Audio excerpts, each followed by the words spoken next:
Ano yung triggers nyo for kilig? Oh! Ladies first naman tayo. Sige. O si Thea, mukhang Diyan kayo siya magaling. yung mas may ano.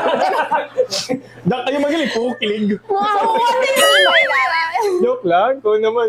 Oh. Pamislok na. Go. Hindi ako, kinikilig ako kapag yung may kahit hindi romantic partner, anyone, kahit friend, yung naalala niya yung na-mention ko lang in passing. Like, alambawa, sinabi ko na, ay, gusto ko ng ganito. Tapos biglang next birthday ko, yun yung regalo niya sa akin. Yung mga ganung bagay. Ay, tayo naalala. niya yung Naalala ko. sinabi ko. Kaya pala, hindi mo magkaroon. May joke sana ako. Joke lang. Talaga ba? Joke lang. Okay. Ito na natin-trigger na yung anger ko. Ay, oh. Kalma. Okay, kayo na-adjust ka naman. Go. Ako, palano ko eh. Kinikilig nga! Ano ba? Oh. Hindi, take note ha. Charot. Kung nanonood man, kung charot. Wow! Wait na, anyways.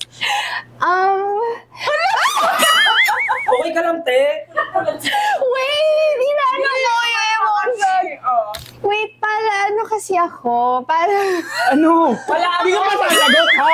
Yan, trigger ng anger yan, ha? ito na. Hindi, kinikilig ako kasi pala words of affirmation ako. So, pag yung sinasabi sa akin ng, let's say, ng guy or ng someone na how they feel about me. Ayun. So, parang kinikilig ako. Anyway, Tubig ka muna. okay, thank you. So, pag tinanong ka ng how do you feel about me, kikiligin ka na? Ganon? How do I feel about you? Ganon? Oh, how do Easy. Hindi, I want to know how you feel about me. Parang ganon. Pag sinasabi niya ng diretso sa'yo. Oo. Na parang I care about you, I love you, I miss you, gusto kita kasama, gusto kita makita. Ayoko yung pa sikot-sikot. Oo. Dapat diretso. Dapat diretso. Tama. Oo. Ikaw Ikaw naman. naman. Kinikilig ako? Kinikilig ka, par.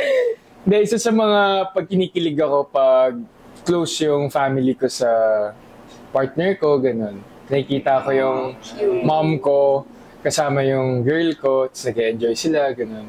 So, Joke mo yung pinsan mo. Yabi. Family reunion. Pagpakilala ko, kilala agad. Sino jowa mo na? Kilala mo naman to. Uy, pero nangyayari yan ha. No judgment. Oh, Judgment here. No judgment. katuwaan lang. Papakilig sa akin. Ay! Kinilig ako eh. Ay!